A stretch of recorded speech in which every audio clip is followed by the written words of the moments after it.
H Y ಮೇಟಿಯವರ ನಿಧನದಿಂದ ಕಳೆದುಕೊಂಡಿರ್ತಕ್ಕಂಥ ಈ ಒಂದು ನಮ್ಮ ಕಾಂಗ್ರೆಸ್ ಸೀಟನ್ನು ಅವ್ರ ಮಗ ಉಮೇಶ್ ಮೇಟಿಯವರನ್ನು ಎಲ್ಲರೂ ಕೂಡಿ ಆರಿಸ್ತರುವಂತಹ ಪ್ರಯತ್ನ ಮಾಡಿದ್ದಾರೆ. ಮಹಿಳಾ ಕಾರ್ಯಕರ್ತರಿರ್ಬೋದು, ಯುವ ಕಾರ್ಯಕರ್ತರಿರ್ಬೋದು, ಹಿರಿಯ ಕಾರ್ಯಕರ್ತರಿರ್ಬೋದು. ಈ ನಮ್ಮ ಅಶೋಕ್ PM ಅಶೋಕ್ ರಾಮದುರ್ಗ್ MLA 4 ದಿವಸ ಇಲ್ಲೇ ಇದ್ದರು. ನಜೀರ್ ಅಹ್ಮದ್ ನಮ್ಮ ರಾಜಕೀಯ ಕಾರ್ಯದರ್ಶಿ, ನಮ್ಮ ಜಿಲ್ಲೆ ಹಿರಿಯ ನಾಯಕರಾದಂಥ SR ಪಾಟೀಲ್ರವರು, ಅಜಯ್ ಕುಮಾರ್ ಸರ್ನಾಯಕರವರು, ಹೀಗೆ ಸಾಮೂಹಿಕವಾಗಿರ್ತಕ್ಕಂಥ ಒಂದು ಕೆಲಸವನ್ನು ಮಾಡಿ ಚುನಾವಣೆ ಗೆಲುವು ಹಗುರವಾಗಿ ನಾವು ಎತ್ತುವುದಕ್ಕೆ ಸಾಧ್ಯ ಅನ್ನುವಂಥ ವಾತಾವರಣ ಸೃಷ್ಟಿ ಮಾಡಿದರು. ಇವತ್ತು ಅವರೆಲ್ಲರಿಗೂ ಕೂಡ ಇದರಲ್ಲಿ ಯಾವುದೇ ಹೆಸರು ಬಿಟ್ಟು ಹೋಗಿದ್ರೂ ಕೂಡ ಬಿಟ್ಟು ಹೋಗಿರಕ್ಕಿಲ್ಲ ಹೇಳ್ಬೋದು. ನಮ್ಮ ರಹೀಮ್ ಖಾನ್ ಕೂಡ 2 ದಿವಸ ಇದ್ದರು. ನಮ್ಮ ಜಮೀರ್ ಅಹ್ಮದ್ 2 ದಿನ ಇದ್ದರು. ಕಮ್ಮತಿಗಿ, ಅಮೀನ್ಗಢ, ಬಾಗಲಕೋಟೆ ಇಲ್ಲೆಲ್ಲ ಅಡ್ಡಾಡಿದರು. ಇಲ್ಲಿರುವಂಥ ಸಹಜ ಸ್ವಾಭಾವಿಕವಾಗಿರ್ತಕ್ಕಂಥ ಸಮಾಜದಲ್ಲಿರ್ತಕ್ಕಂಥ ಏನಾದರೂ ಭಿನ್ನಮತ ಇದ್ದರೆ ಅದನ್ನು ಶಮನ ಮಾಡ್ತಕ್ಕಂಥ ಕೆಲಸವನ್ನು ಮಾಡಿದರು. ನಜೀರ್ ಅಹ್ಮದ್ 7 ದಿನಗಳ ಕಾಲ ಇಲ್ಲೇ ವಾಸ್ತವ್ಯ ಹೂಡಿ ಗ್ರಾಮಾಂತರ ಪ್ರದೇಶದಲ್ಲಿ ಹೋದರು. ಇಲ್ಲಿ ಇರುವಂತಹ ಒಂದು ಸುಮಾರು 29,500 ಮತದಾರರು ನಮ್ಮ ನಗರದಲ್ಲಿ ಇರ್ಬೋದು ಎನ್ನುವಂಥದ್ದು ನನ್ನ ಲೆಕ್ಕಾಚಾರ.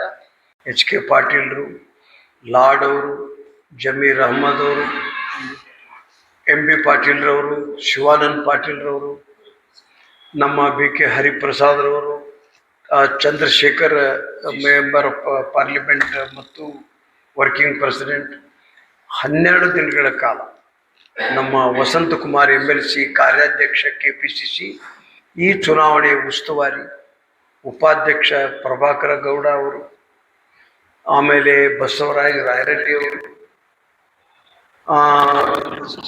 ನಮ್ಮ ಪಕ್ಕದ ಕ್ಷೇತ್ರದ ರಾಘವೇಂದ್ರ ಹಿಟ್ನಾಳ್ರವರು, ನಮ್ಮ ಪಕ್ಕದ ಕ್ಷೇತ್ರದಂಥ CS ನಾಡಗೌಡ್ರವರು ಇಲ್ಲೇ ತಮ್ಮ ಗೆಳೆಯರೊಂದಿಗೆ ಕ್ಯಾಂಪ್ ಹಾಕಿದ್ದರು. ಎಲ್ಲಿ? ನಮ್ಮ ರಾಂಪುರ ಜಿಲ್ಲಾ ಪಂಚಾಯಿತಿಯಲ್ಲಿ. ಹೀಗೆ ಜಿಲ್ಲಾ ಪಂಚಾಯಿತಿಗೊಬ್ಬರು ನಮ್ಮ ಜಿಲ್ಲೆಯ ಶಾಸಕರು ಕೂಡ JT ಪಾಟೀಲ್ರವರು, ವಿಜಯಾನಂದ ಕಾಶ್ಯಪ್ನವರವರು, ಶ್ರೀ BB ಚಿಮ್ಮನಕಟ್ಟಿಯವರು ಒಂದೊಂದು ಜಿಲ್ಲಾ ಪಂಚಾಯಿತಿಯಲ್ಲಿ ಗ್ರಾಮಗಳಿಗೆ ತೆರಳಿ ಮತದಾನಕ್ಕಾಗಿ ಮತದಾರರ ಮನವೊಲಿಸುವಂತಹ ಪ್ರಯತ್ನವನ್ನು ಮಾಡಿದರು. ಸಂಘಟನೆಗಳಾಗಿರ್ತಕ್ಕಂಥ ಮಹಿಳಾ ಕಾಂಗ್ರೆಸ್ಸಿನ ಸೌಮ್ಯಾರೆಡ್ಡಿ ಅವರು, ಪ್ರಚಾರ ಸಮಿತಿ ಅಧ್ಯಕ್ಷ ವಿನಯ್ ಕುಮಾರ್ ಸೂರಕ್ಕಿಯವರು, ಯುವ ಕಾಂಗ್ರೆಸ್ ಅಧ್ಯಕ್ಷ ಮಂಜುನಾಥ್ರವರು, NSY ಅಧ್ಯಕ್ಷ ನಮ್ಮ ಕೀರ್ತಿ ಗಣೇಶ್ ಅವರು, ಹೀಗೆ ಅನೇಕರು. ಆಮೇಲೆ ಗುಲ್ಬರ್ಗಾದ MLC ಆಗಿರ್ತಕ್ಕಂಥ ಕಮ್ಮಕ್ಕನವರು, ಸಿಂದಗಿಯ ಮಾಜಿ ಶಾಸಕ ಶರಣಪ್ಪ ಅವರು, ಗಡಿನಾಡು ಅಭಿವೃದ್ಧಿ ಇದು ಮಂಡಳಿ ಅಧ್ಯಕ್ಷರಾದಂತಹ ಬೇವಿನಮರದವರು, ನಮ್ಮ ಲಂಬಾಣಿ ತಾಂಡಗಳಿಗೆಲ್ಲ ಒಂದು ಇನ್ಸ್ಪೈರೇಷನ್ ಕೊಟ್ಟಿರ್ತಕ್ಕಂಥ ರುದ್ರಪ್ಪ ಲಂಬಾಣಿಯವರು, ಪರಮೇಶ್ವರ ನಾಯ್ಕ ಅವರು, ಕಾಂತಾ ನಾಯ್ಕ ಅವರು, ಹೀಗೆ ಅನೇಕ ಜನ ರಾಜ್ಯಾದ್ಯಂತ ಬಂದು ತಮ್ಮ ಸೇವೆಯನ್ನು ಮತದಾರರ ಹತ್ತಿರ ಹೋಗುವ ಮುಖಾಂತರ ಸಮಾಜವಾರು ಹೋಗಿ ತಮಗೆ ಪರಿಚಯ ಇದ್ದಂಥವರಲ್ಲಿ ಹೋಗಿ ನಾವು ಗೆಲ್ಲುವುದು ನಿಶ್ಚಿತ ಅನ್ನುವಂತಹ, ನೀವು ಭಾಳ ಸಾರಿ ಭೇಟಿಯಾಗಿದ್ವಿ, ವಿಚಾರ ವಿನಿಮಯ ಮಾಡಿದ್ವಿ.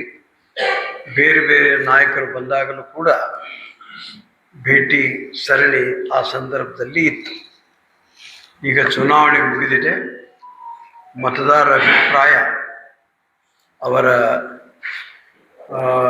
ಒಂದು ಮತ ಭದ್ರವಾಗಿ ಡಬ್ಬಿಗಳಲ್ಲಿವೆ. ಆ ಒಂದು ಮಹತ್ತರ ಕಾರ್ಯವನ್ನು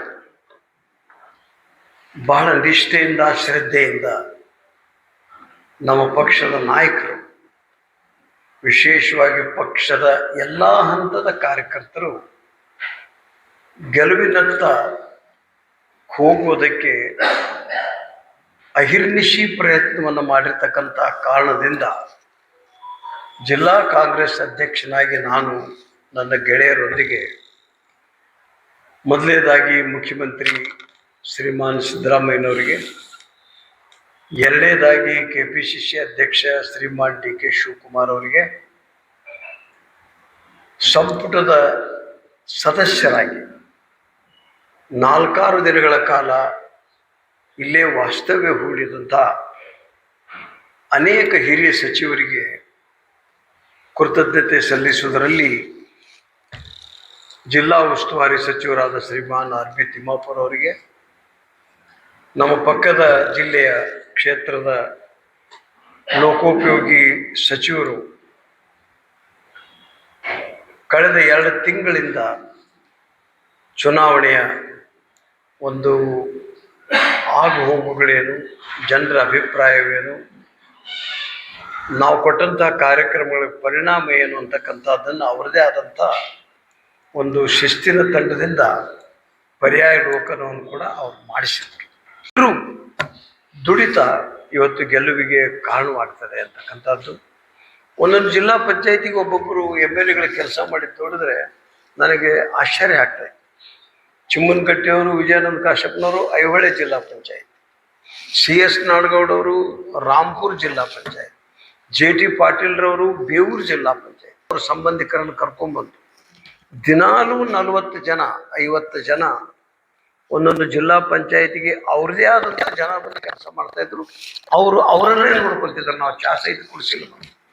ನಮ್ಮ ಆಫೀಸಿಗೆ ಬಂದ್ರೆ ಅಷ್ಟೇ ಬರ್ತಿತ್ತು ಹೊರತಾಗಿ ಆ ಒಂದು ಅತ್ಯಂತ ನಿಷ್ಠೆ, ದಕ್ಷತೆಯ ಒಂದು ಕೆಲಸ ಮಾಡಿದ್ರಿಂದ ನಾವು ಖಂಡಿತವಾಗಿ ನನ್ನ ಆತ್ಮವಿಶ್ವಾಸದಿಂದ, ನನ್ನ ಅನುಭವದಿಂದ ಹೇಳ್ತೇನೆ, ನಾವು 4ನೇ ತಾರೀಕಿಗೆ ಜಯಶಾಲಿ ಆಗ್ತೇವೆ. ಖಂಡಿತವಾಗಿ ಜನರ ಆಶೀರ್ವಾದ, ಜನ ಕೊಟ್ಟಂಥ ಕಾರ್ಯಕ್ರಮಗಳ, ನಾಯಕರು ದುಡಿದಿರ್ತಕ್ಕಂಥದ್ದು ಆಧಾರದ ಮೇಲೆ ಜಯ ಖಂಡಿತ ಅಂತಕ್ಕಂಥ ನನ್ನ ಆತ್ಮವಿಶ್ವಾಸದ ಮಾತನ್ನು ತಮಗೆ ಹೇಳೋದ್ರ ಜೊತೆಗೆ ತಮ್ಮ ಮುಖಾಂತರ ಎಲ್ಲರಿಗೂ ಅನಂತ ಕೃತಜ್ಞತೆಗಳನ್ನು ನಾನು ಈ ಸಂದರ್ಭದಲ್ಲಿ ಅವರಿಗೆಲ್ಲ ಇವತ್ತಿನ ದಿನಮಾನಗಳಲ್ಲಿ ಒಮ್ಮೆವೇನಾಗ್ತದೆ ಸ್ನೇಹಿತರೆ, ಒಂದು ಇಲ್ಲಿ ಉಪಚುನಾವಣೆ ನಡೆದಿದೆ ಅಂದರೆ ಅಭಿಮಾನ ಇದ್ದಂಥ ಪಕ್ಷದ ಕಾರ್ಯಕರ್ತರು ತಾವಾಗೆ ಬರ್ತಾರೆ. ಅದರ ಜೊತೆಗೆ ನಮ್ಮಲ್ಲಿ ಒಂದು ವ್ಯವಸ್ಥೆ ಇರ್ತೈತೆ, ಯಾವುದೇ ರಾಜಕೀಯ ಪಕ್ಷದಲ್ಲಿ, ಅದು BJPಯಲ್ಲಿದೆ, ನಮ್ಮಲ್ಲಿದೆ. ಏನು ಅಂದರೆ ಉಪಚುನಾವಣೆಯ ಸಂದರ್ಭದಲ್ಲಿ ಜನ ನಾಯಕರು ಖಾಲಿ ಇರ್ತಕ್ಕಂಥ ಕಾರಣದಿಂದ ಒಂದೊಂದು ಪಂಚಾಯತಿಗೆ ಒಬ್ಬೊಬ್ಬರು ಅಬ್ಸರ್ವರು, ಒಬ್ಬೊಬ್ಬರು ಕೋಆರ್ಡಿನೇಟರ್ಸು ಹೀಗೆ ಕೆಲಸ ಹಂಚಿರ್ತಾರೆ. ಅದು ನಮ್ಮ KPCCಯಿಂದ ಕಳಿಸಿರ್ತಕ್ಕಂಥವ್ರು ಇದ್ದಾರೆ. ನಾವು ಚುನಾವಣೆಗೆ ಹೋಗಿ 4 ಓಟ್ ಹಾಕ್ಸೋಣ ಸಡಿ ಅಂತೇಳಿ ಸ್ವಯಂ ಸ್ಫೂರ್ತಿಯಿಂದ ಬಂದವರು ಇರ್ತಾರೆ. ಅದನ್ನ ತಡೆಯೋದಕ್ಕಾಗೋದಿಲ್ಲ. ಒಂದು 4-5 ತಾಸು ಬರ್ತಿದ್ರು ಮತ್ತೆ ಹೋಗಿದ್ರು. ಇದು ರಾಜಕಾರಣ. ಈ ಚುನಾವಣೆಯಲ್ಲಿ ಗೆಲುವು ಕೂಡ ನಮ್ಮ ಸಾಮರ್ಥ್ಯವನ್ನು ನಾವು ಜನರಿಗೆ ಕೊಟ್ಟಿರ್ತಕ್ಕಂಥ ಕೆಲಸ ಕಾರ್ಯಗಳ ಮೇಲೆ ಸೀಲ್ ಹೊಡಿತಕ್ಕಂಥ ಕೆಲಸ ಇದೆ. ಅದನ್ನು ಜನ ನಾಯಕರು ಬಂದು ಹೇಳಬೇಕಾಗತ್ತೆ, ಕೇಳಬೇಕಾಗತ್ತೆ. ಚುನಾವಣೆಯಲ್ಲಿ ಆಗತ್ತೆ. ನೀವು ಈಗ ಜನಸಂಖ್ಯೆ ಹೆಚ್ಚಾಗ, ಕಾರ್ಯಕರ್ತರ ಸಂಖ್ಯೆ ಹೆಚ್ಚಾಗ, ನಾನು ನೋಡಿದ್ದೆ 70ರ ಹುನಗುಂದ ಬೈ ಎಲೆಕ್ಷನ್ನಲ್ಲಿ ನಾನು SSLC, ನಮ್ಮ ಅಪ್ಪರೇ ಚುನಾವಣೆ ನಿಂತವ್ರು. ಕಂಠಿಯವ್ರು ತೀರೋದ್ರಿಂದ ಉಪಚುನಾವಣೆ.